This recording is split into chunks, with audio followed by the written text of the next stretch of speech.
नमस्कार शेतकरी बांधवांनो, कृषी साथी या आपल्या चॅनलवर तुमचं खूप खूप स्वागत आहे. पुढे जाण्याआधी एक छोटीशी विनंती, चॅनलला सबस्क्राईब नक्की करा, कारण आजचा विषय तुमच्यासाठी खूप खूप महत्त्वाचा आहे. आपण रात्रंदिवस शेतात घाम गाळून पीक तर काढलंय, पण आता खरा प्रश्न आपल्या सगळ्यांसमोर उभा आहे. आपल्या तुरीचं करायचं काय? हाच तो 8,000 रुपयांचा प्रश्न आहे, ज्यावर आपल्या संपूर्ण हंगामाची कमाई अवलंबून आहे. एक योग्य निर्णय आपल्याला नफा मिळवून देईल, तर एक छोटीशी चूक मोठं नुकसान करू शकते. चला तर मग या निर्णयाच्या प्रत्येक पैलूला आज बारकाईने समजून घेऊया. हाच तो प्रश्न आहे नाही का, जो आपल्याला रात्री शांत झोपू देत नाही. हाताशी आलेलं पीक आत्ताच विकून मोकळं व्हायचं की अजून चांगला भाव मिळेल या आशेवर थांबायचं. एका बाजूला आहे लगेच मिळणाऱ्या पैशाचं आकर्षण, तर दुसऱ्या बाजूला आहे भविष्यातल्या मोठ्या नफ्याची आशा आणि सोबतच भाव कोसळण्याचा धोका. हा निर्णय घेणं किती अवघड आहे हे मी समजू शकतो. म्हणूनच आज आपण सर्व बाजू व्यवस्थित तपासून पाहणार आहोत. चला तर मग आपल्यासमोर जो पहिला आणि खरं सांगायचं तर सगळ्यात सुरक्षित पर्याय आहे ना, त्याबद्दल बोलूया. तो म्हणजे सरकारचा किमान आधारभूत भाव, ज्याला आपण सोप्या भाषेत MSP म्हणतो. MSP म्हणजे नेमकं काय? अहो, अगदी सोपं आहे. समजा बाजारात अचानक भाव कोसळले तर आपली मेहनत वाया जाईल ना? नाही. इथेच सरकारमध्ये येतं. MSP म्हणजे सरकारनं आपल्याला दिलेलं एक वचन, एक प्रकारचं सुरक्षा कवचच आहे हे. बाजारात काहीही हो, सरकार म्हणतं, काळजी करू नका, आम्ही तुमच्या पिकाला ठरलेल्या किमान भावाची हमी देतो. म्हणजे या किमतीच्या खाली आपलं नुकसान होणार नाही याची ही पक्की खात्री आहे. आणि ह्या वर्षी तुरीसाठी सरकारनं जो आकडा दिलाय ना, तो आहे तब्बल 8,000 रुपये प्रति क्विंटल. लक्षात घ्या, हा बाजारातल्या रोजच्या चढउतारासारखा नाहीये. हा एक पक्का, निश्चित आणि खात्रीशीर भाव आहे, ज्यावर आपण डोळे झाकून विश्वास ठेवू शकतो. आता प्रश्न येतो की हे 8,000 रुपये मिळवायचे कसे? प्रक्रिया एकदम सोपी आहे. फक्त समृद्धी पोर्टलवर जाऊन आपली नोंदणी करायची आहे. पण एक गोष्ट पक्की लक्षात ठेवा, ह्या सगळ्यासाठी शेवटची तारीख आहे 20 फेब्रुवारी. ही वेळ गेली की हातातली संधी गेली म्हणून समजा. ही मुदत चुकली तर सरकारी हमीभावाची ही सुरक्षित संधी आपल्या हातून निघून जाईल. ठीक आहे, तर एका बाजूला आहे 8,000 रुपयांची सरकारी हमी. आता वळूया दुसऱ्या पर्यायाकडे, खुला बाजार. पण मित्रांनो, हा बाजार म्हणजे एखादा चक्रव्यूहासारखा आहे. कधी भाव वर जातील, कधी खाली येतील, काहीच सांगता येत नाही. इथं प्रत्येक पावलावर एक नवीन धोका आहे. जरा हे आकडे बघा, म्हणजे तुम्हाला या चक्रव्यूहाची कल्पना येईल. आपल्याच महाराष्ट्रात बघा, अमरावतीच्या बाजारात तुरीला भाव मिळतोय 7,850 रुपये प्रति क्विंटल आणि दुसरीकडे नाशिकमध्ये तोच भाव कोसळून 6,690 रुपयांवर आलाय. म्हणजे काय? फक्त जिल्हा बदलला आणि प्रति क्विंटल थेट 1,100 रुपयांपेक्षा जास्तचा फटका. ही तर आपल्या कष्टाची चेष्टाच आहे, नाही का? पण असंही नाहीये की बाजारात सगळंच वाईट सुरू आहे. काही ठिकाणी नशिबानं चांगली साथ दिलीये.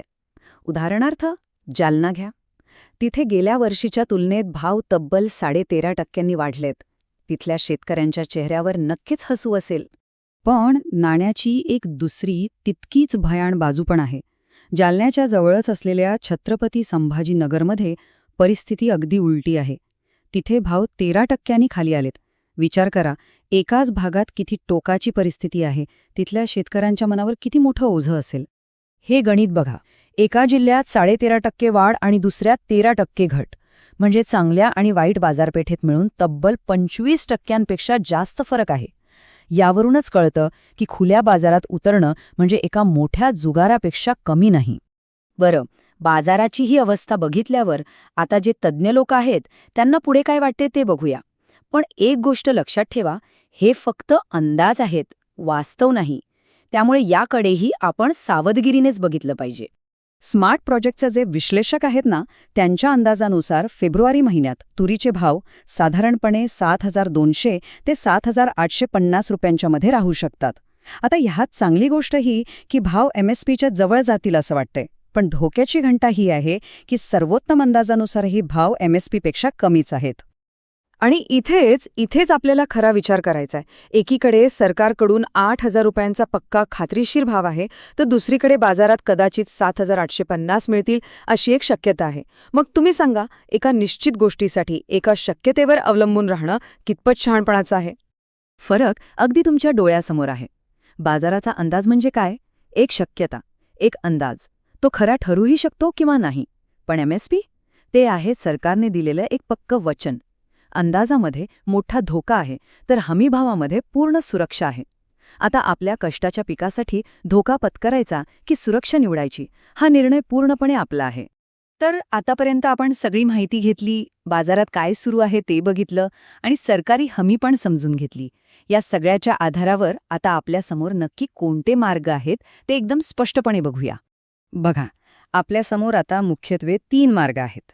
पहिला, आज बाजारात जो काही भाव मिळतोय तो स्वीकारायचा आणि तूर विकून मोकळं व्हायचं. दुसरा, जो सगळ्यात सुरक्षित मार्ग आहे, 20 फेब्रुवारीच्या आत MSP साठी नोंदणी करायची आणि 8,000 रुपयांचा हमी भाव पक्का करायचा.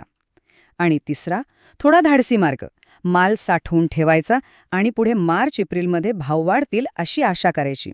पण लक्षात असू द्या, यात साठवणुकीचा खर्च आणि माल खराब होण्याचा धोका सुद्धा आहेच. चला, या सगळ्या चर्चेतले सगळ्यात महत्त्वाचे मुद्दे पुन्हा एकदा लक्षात घेऊ. 1. 20 फेब्रुवारी ही MSP नोंदणीची शेवटची तारीख आहे, ती अजिबात चुकवायची नाही. 2. MSP म्हणजे 8,000 रुपये प्रति क्विंटलची पक्की हमी. 3. खुला बाजार खूप अस्थिर आहे, भाव कुठेही जाऊ शकतात.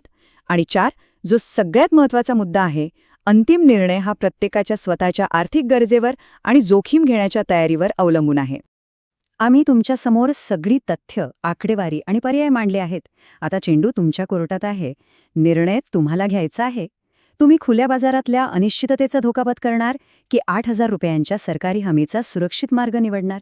तुमच्या कुटुंबासाठी, तुमच्या कष्टासाठी, तुमच्या भविष्यासाठी योग्य काय आहे याचा शांतपणे विचार करा आणि मगच पुढचं पाऊल उचला. मला माहिती आहे हा निर्णय सोपा नाहीये, प्रत्येकाची परिस्थिती वेगवेगळी असते. पण जेव्हा आपण माहितीच्या आधारावर निर्णय घेतो तेव्हा तो चुकण्याची शक्यता खूप कमी असते. ही महत्त्वाची माहिती फक्त स्वतःपुरती ठेवू नका, आपल्या मित्रांना, नातेवाईकांना, इतर शेतकरी बांधवांना नक्की शेअर करा. आणि हो, अशाच महत्त्वाच्या माहितीसाठी कृषी साथी या आपल्या YouTube चॅनलला सबस्क्राईब करायला विसरू नका. धन्यवाद.